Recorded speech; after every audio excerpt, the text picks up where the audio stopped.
अपशब्द। तुझे भरोसा नहीं ना, तो फिर जा अपने कमरे में जाकर देख। तेरे पलंग के नीचे तुझे तेरी माँ की हड्डियां मिलेंगी। प्रभात दौड़कर अपने कमरे में जाता है और अपने पलंग के नीचे देखता है।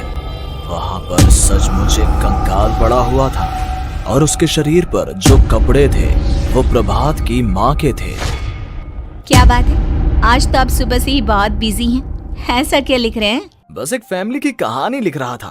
जैसे हमारी फैमिली है ना, तुम, माँ और मैं, लेकिन थोड़े अलग तरीके से, क्योंकि ये कहानी हॉरर है और इसमें जो आदमी है ना, मैंने उसकी बीवी को मार दिया है। मतलब कहानी में ऐसा लिखा है। और जानती हो, उसके बाद जो बीवी है ना, वो एक बुरी आत्मा बन जाती है। क्या बेटा, इस तरह की डरावनी कहानियाँ क्यों लिखता है? जानता है ना, हम जो सोचते हैं, जो लिखते हैं, हमारा दिमाग पूरा दिन वैसा ही होता रहता है।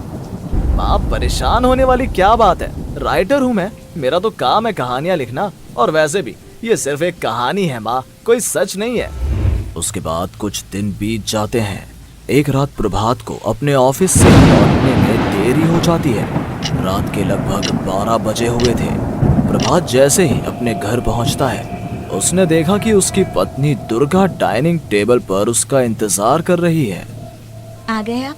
कब से आपका इंतजार कर रही थी। देखिए ना, खाना भी ठंडा हो गया है। अरे दुर्गा, आज तुमने अपने इतने लंबे लंबे बालों को खोलकर क्यों रखा है? तुम तो हमेशा अपने बाल बांध कर रखती हो। वो क्या है ना प्रभात, जब इंसान अपनी जिंदगी से मुक्त हो जाता है ना, तो उसे दूसरे सारे बंधन खोल देने चाहिए। इसलिए मैंने अपने बालों के बंधन भी खोल दिए। ये तुम किस तरह की बातें कर रही हो? तुम ठीक तो हो? मैं बिल्कुल ठीक हूँ प्रभात। अच्छा चलो खाना खाओ। वो क्या है ना दुर्गा, मुझे भूख नहीं है। ऑफिस में कुछ खा लिया था। कोई बात नहीं, मैं तुम्हारे लिए एप्पल काट देती हूँ, एप्पल खा लो। नहीं दुर्गा, मुझे नहीं खाना है, मेरा मन नहीं है यार। तभी अचानक से दुर्गा अपने हाथ में एक बड़ा सा चाकू लेकर प्रभात पर हमला कर देती है। प्रभात अपने आप को बचाने की कोशिश करता है। आज मैं तुझे नहीं छोड़ूंगी, तुझे अपने साथ लेकर जाऊंगी अपनी दुनिया में। ये क्या बोल रही हो तुम? तुम्हारा दिमाग खराब हो गया है। आखिर तुम हो कौन?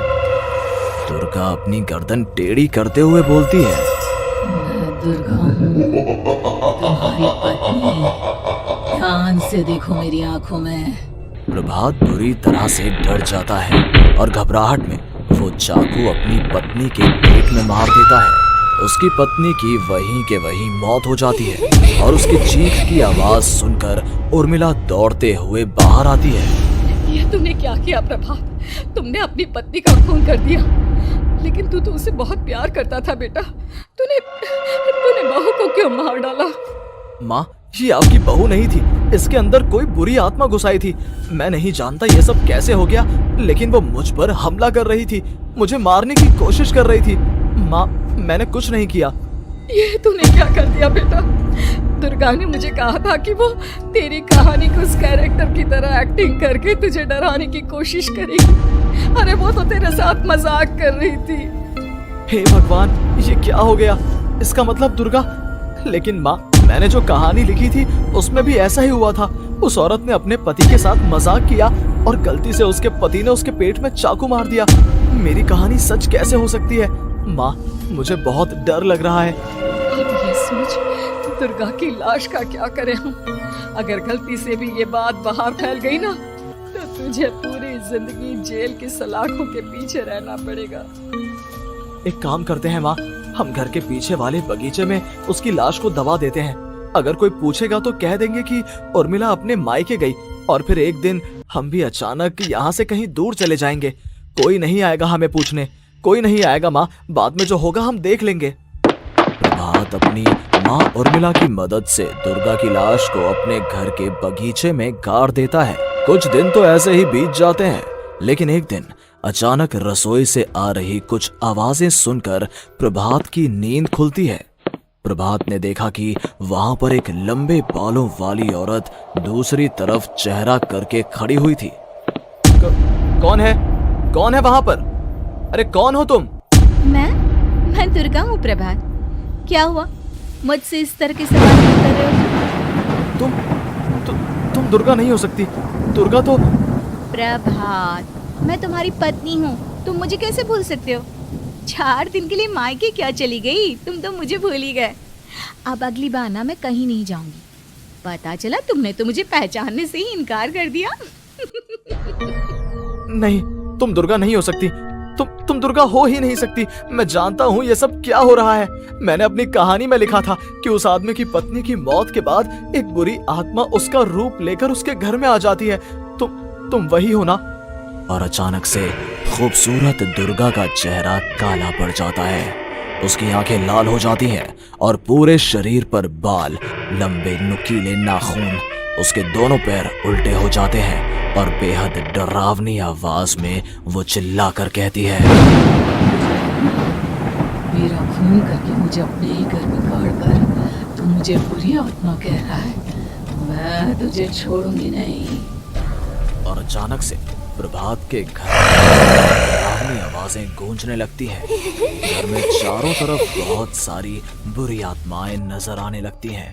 प्रभात घबरा कर अपनी माँ को आवाज देता है, माँ कहाँ है आप? जल्दी आइए माँ, देखिए ना ये सब क्या हो रहा है।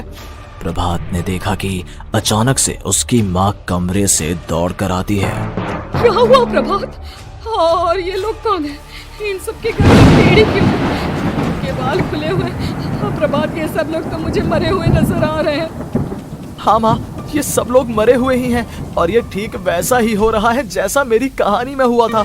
लेकिन मेरी कहानी के हिसाब से तो आप भी। अचानक से उर्मिला का रूप बदल जाता है।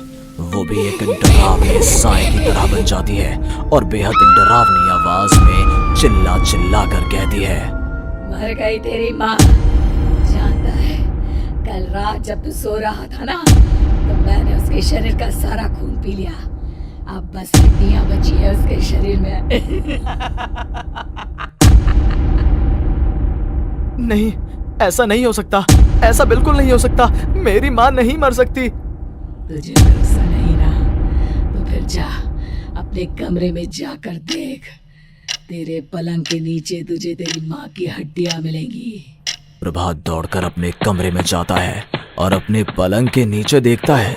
वहां पर सचमुच एक कंकाल पड़ा हुआ था और उसके शरीर पर जो कपड़े थे वो प्रभात की माँ के थे। माँ, अब मुझे कुछ करना पड़ेगा।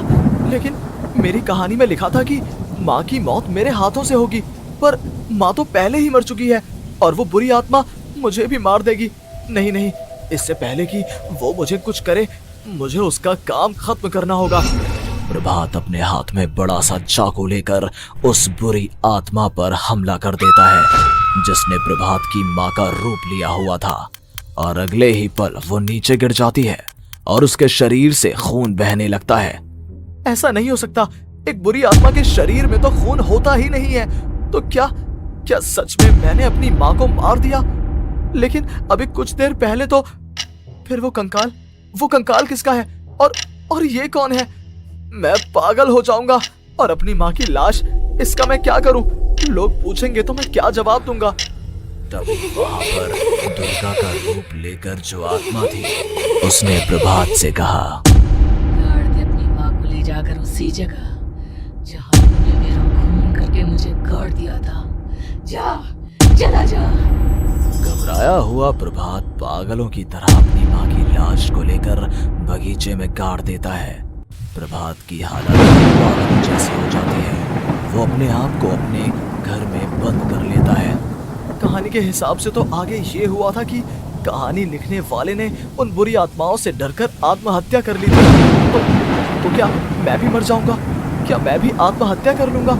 एक काम करता हूँ, मैं अपनी कहानी का अंत बदल देता हूँ। हाँ, ये मैंने पहले क्यों नहीं सोचा। मैं लिख दूंगा कि कहानी को लिखने वाला आत्महत्या नहीं करता, बल्कि कहीं दूर जाकर नए सिरे से अपनी जिंदगी शुरू करता है। यही सोचकर प्रभात ने अपनी लिखी हुई कहानी को बाहर निकाला और उसे पढ़ना शुरू किया। ये देखकर वो हैरान रह गया कि कहानी का क्लाइमैक्स तो किसी ने पहले ही बदल दिया था। ये क्या? इसमें तो लिखा हुआ है कि आखिर में उस लेखक की पत्नी और माँ दोनों बगीचे में जिंदा दफन थे।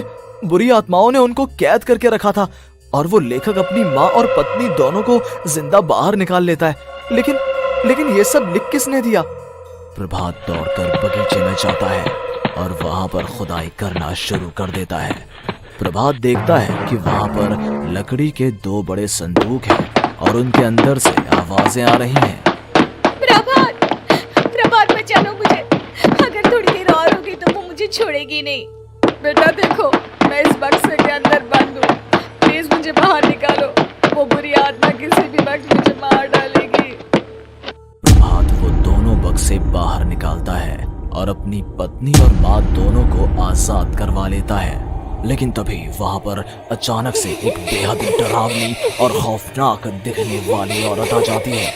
मुझे क्या लगा था इतनी आसानी से अपनी पत्नी और माँ को बचा लेगा? बस 5 मिनट और उसके बाद अमावस का चांद आसमान में आने ही वाला है। लेकिन तूने इन दोनों को बाहर निकाल लिया, अब तुझे मरना होगा। नहीं, मैं जानता हूँ मैं नहीं मरूंगा और अब आगे क्या करना है ये भी मुझे पता है। प्रभात ये बहुत खतरनाक है, हमें मार डालेगी। प्रभात चलो यहाँ से। नहीं दुर्गा, अब मुझे अच्छी तरह से पता चल चुका है कि इस बुरी आत्मा से हम कैसे पीछा छुड़वा सकते हैं। और इतना कहकर प्रभात अपने हाथ में पकड़ी हुई सिंदूर की थैली उस बुरी आत्मा के ऊपर उछाल देता है। कुछ ही देर में वो जमीन पर गिरकर राख में बदल जाती है। ये सब क्या हो रहा था बेटा? ये सब तुम्हारी लिखी हुई इस कहानी की वजह से हुआ है ना?